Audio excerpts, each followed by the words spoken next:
The eviction notice arrived on a Tuesday morning, slipped under the door of my hotel room like a death sentence delivered to the wrong address.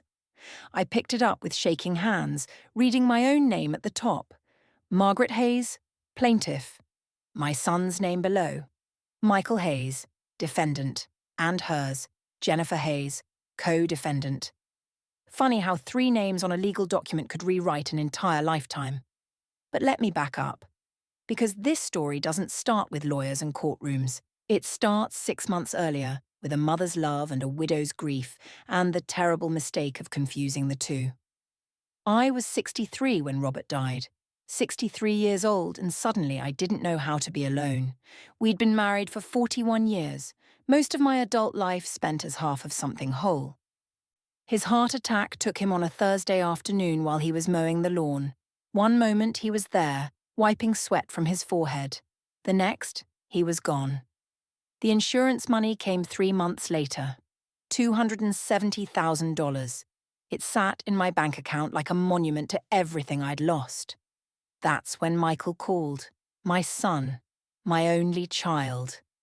His voice on the phone carried that particular strain I'd learned to recognize over the years. The sound of a man drowning in problems he wouldn't name. We met at a diner near his apartment in Cleveland. He looked tired, older than his 38 years, dark circles under his eyes, his wedding ring catching the fluorescent light as he stirred sugar into coffee he didn't drink. "Mom," he said, "I need to tell you something." The words came out in a rush. Gambling debts. Bad investments, credit cards maxed out. They were going to lose everything. "How much?" I asked. He couldn't meet my eyes. 80,000. I felt something crack inside my chest. "I'll help you," I heard myself say. We made a plan. I would sell my house, the 3-bedroom colonial where I'd raised Michael, where Robert and I had slow danced in the kitchen and grown old together. I would sell it, pay off Michael's debts, and use what remained to buy a new house, big enough for all of us. "You can live with us, Mom," Michael said, his hand covering mine across the diner table. "We'll take care of you. You won't be alone anymore." Jennifer smiled when he told her. I remember that smile.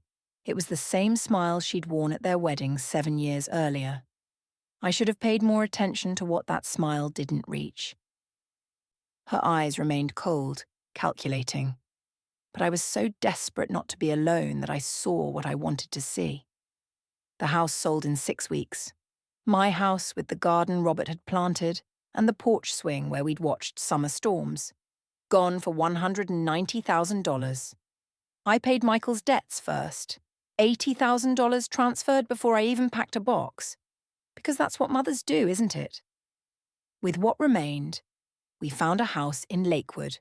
4 bedrooms, 2 bathrooms, a kitchen with granite countertops. Brand new construction, smelling of paint, and possibility. The closing was on a Friday in late September. I signed the papers alone, sitting in a lawyer's office while afternoon light slanted through Venetian blinds. My name on the deed, Margaret Hayes, owner, sole proprietor. Michael and Jennifer couldn't make it to the signing, some excuse about work, but they were waiting when I arrived at the new house, standing in the driveway like they owned the place. "Welcome home, Mom," Michael said, kissing my cheek. Jennifer's smile was wider now. "We're so grateful," she said, "for everything." I moved in that weekend. The first month was good. We had family dinners around the new dining table. Michael helped me arrange furniture. Jennifer asked my opinion on curtains. I thought I'd found my way back to solid ground.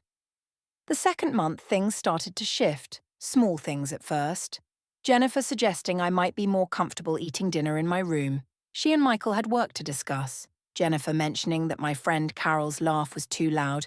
Maybe I could meet her at the coffee shop instead.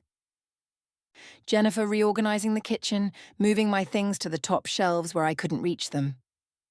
"Just trying to make the space more efficient," she said sweetly. By the 3rd month, I'd stopped inviting friends over entirely.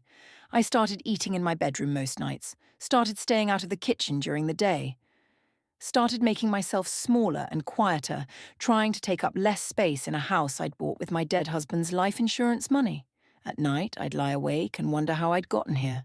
But I told myself it was temporary. An adjustment period. Things would get better. They didn't. The breaking point came on a Tuesday in December.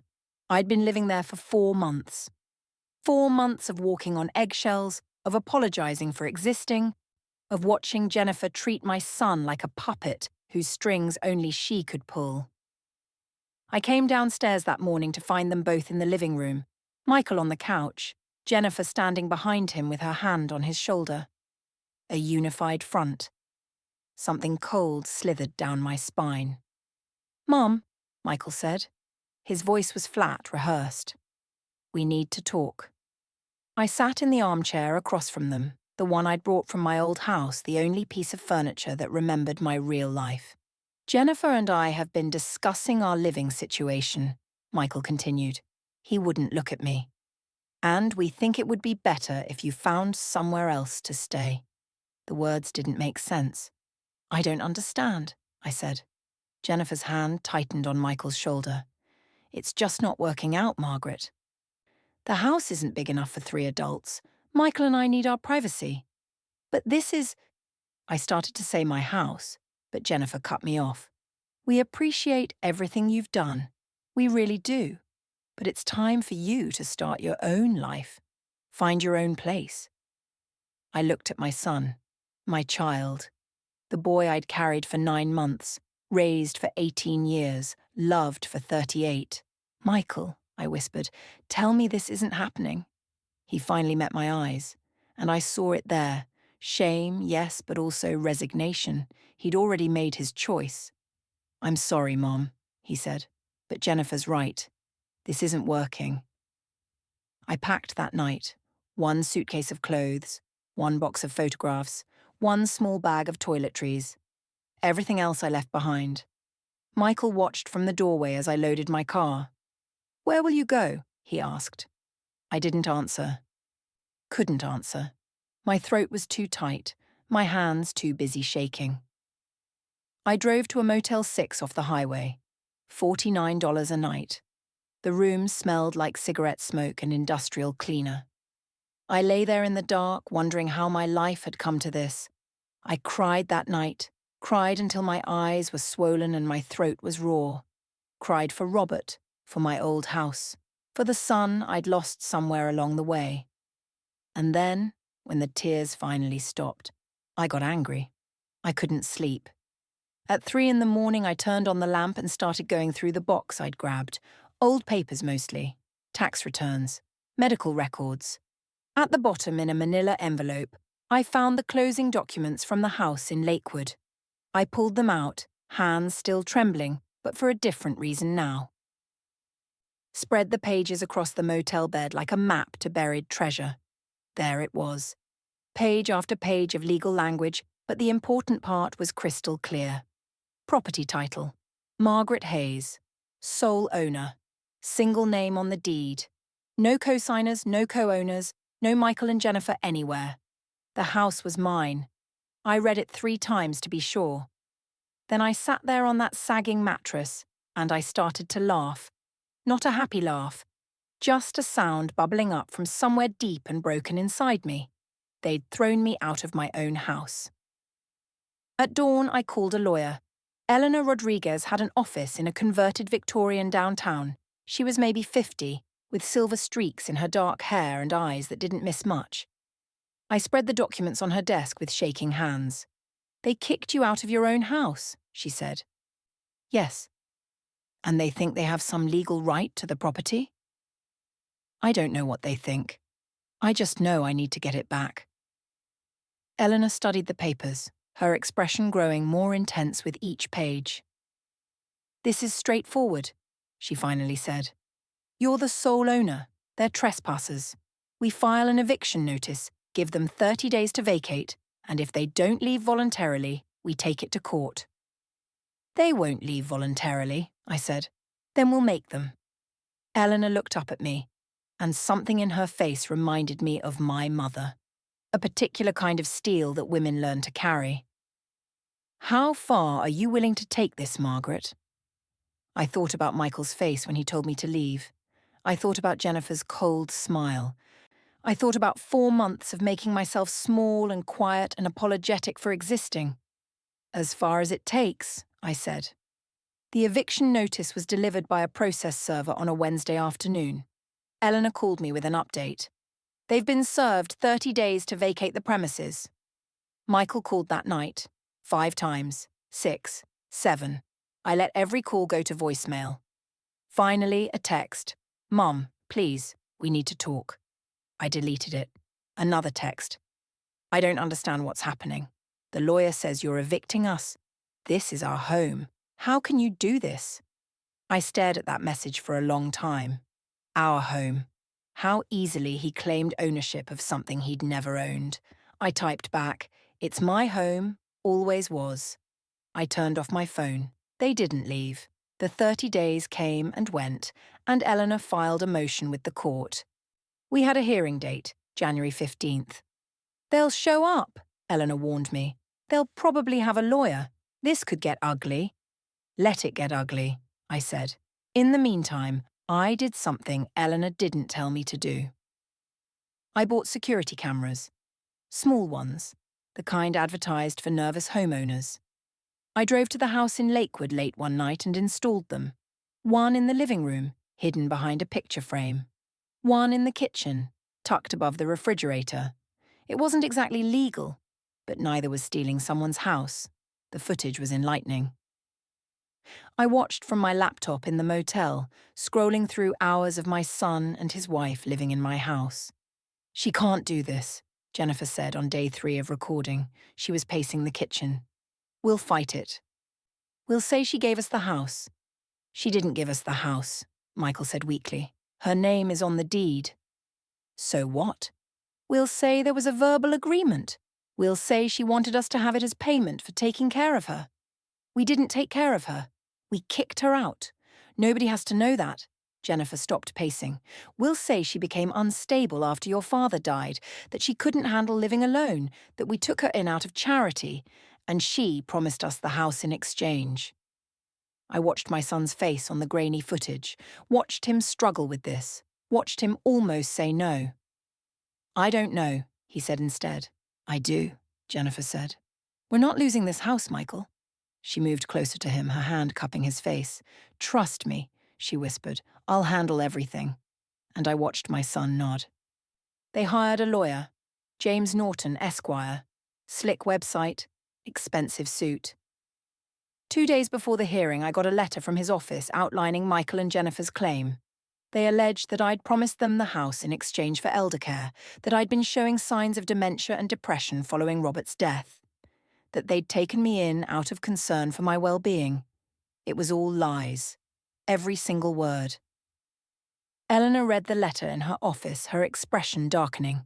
They're claiming you're incompetent, she said. I know. We'll need to prove you're not. Medical records, cognitive assessments. I spent the next week being poked and prodded and asked questions. How many fingers am I holding up? What day is it? Count backward from 100 by 7s. Simple things. Humiliating things. But I did them all correctly. And the psychologist signed a report stating that I was fully competent and showed no signs of cognitive impairment. The morning of the hearing, I put on my best dress. Navy blue, the one I'd worn to Robert's funeral. I looked at myself in the motel mirror. I looked old, 63 and worn down by grief and betrayal. But my eyes were clear and my hands were steady. Eleanor met me at the courthouse. Michael and Jennifer arrived 10 minutes later with their lawyer. Michael in a suit that was too tight, Jennifer in a dress that was too expensive for people supposedly on the edge of financial ruin. When Michael's eyes met mine, he looked away. Jennifer stared right at me. She thought she was going to win. The hearing was in a small courtroom, wood-panelled and formal. The judge was a woman in her 50s with reading glasses and an expression that suggested she'd heard every ridiculous claim imaginable. Eleanor presented our case first. The deed, the bank records, the closing documents, all straightforward and documented. Mrs. Hayes is the sole legal owner of the property, Eleanor said. The defendants have no legal claim and no legal right to remain there. James Norton stood up, his suit crisp and his smile practiced.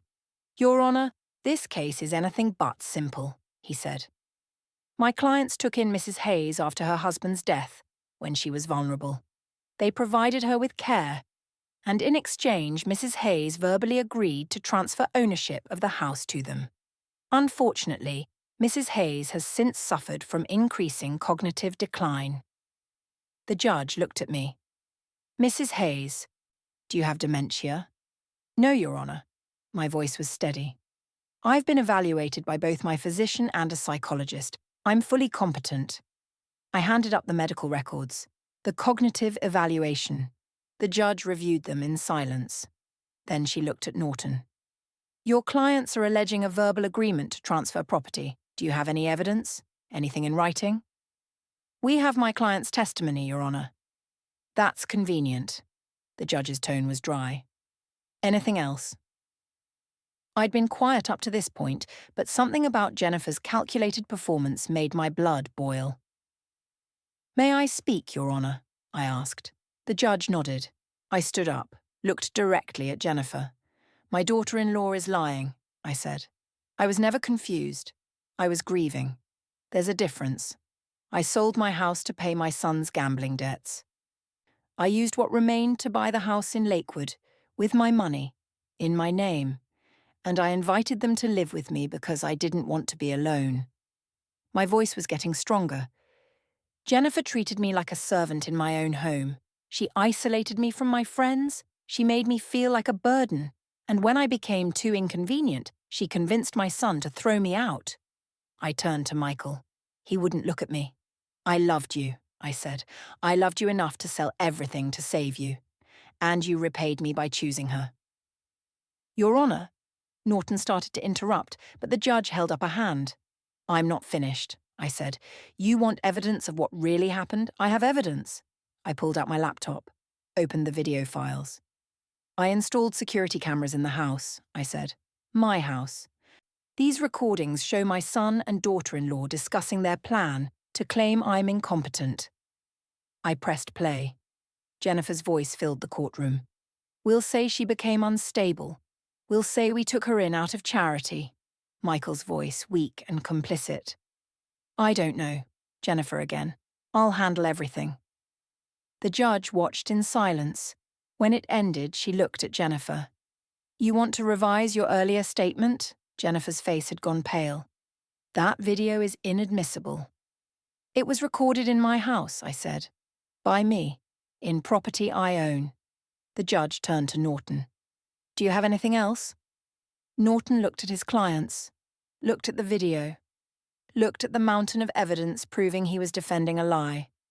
No, Your Honour, he said quietly. The judge's ruling was swift. I find that Margaret Hayes is the sole legal owner of the property in Lakewood. The defendants are hereby ordered to vacate within 72 hours. Furthermore, I'm awarding Mrs. Hayes damages in the amount of $5,000 for mental distress and living expenses. She looked at Michael and Jennifer. Her expression was ice. I've been on this bench for 15 years, but accusing your own mother of dementia as a legal strategy, that's a new low. You should both be ashamed. The gavel came down. It was over. Michael caught me in the hallway. Mum, please. His eyes were red, tears threatening. Please, I'm sorry. I looked at him, trying to find the boy I'd raised somewhere in this man who'd betrayed me. You chose her, I said, over and over. I know I was wrong. I see that now. Do you? Or do you just see that you're losing the house? He flinched. That's not fair. Fair. The word tasted bitter. You want to talk about fair? Mum, you have 72 hours to get out of my house, I said. After that, the sheriff will remove you. I walked away, heard him calling, kept walking. They were gone in 2 days. I changed the locks. Spent a week in that house alone, walking through rooms that felt both familiar and foreign. I lived there for 6 months. 6 months of learning how to be alone without being lonely. But the house never felt quite right. Too many ghosts. So I sold it, got $230,000. Used part of it to buy a small cottage in a beach town 2 hours away. Used the rest to start living. I took art classes, watercolours mostly. I travelled, weekend trips to places I'd always wanted to see. I joined a book club full of women who'd survived their own versions of family betrayal. And every morning, I woke up in my cottage with its view of the ocean, and I drank coffee on the porch, and I felt something I hadn't felt in years. Free. Michael called sometimes. Always apologetic. I heard through friends that he and Jennifer had separated, that he was living in a studio apartment working 2 jobs. Part of me felt sad for him, but mostly I felt nothing. He'd made his choices. Now he was living with them. There's a photograph on my mantel now. Robert and me on our wedding day, young and hopeful. I look at it sometimes and wonder what he'd think. I think he'd be proud. I think he'd say I did what I had to do. That love shouldn't cost you everything. That even family needs to earn respect. The ocean is loud tonight, waves crashing in the darkness. I sit on my porch with a blanket and watch the stars come out. I'm 64 now.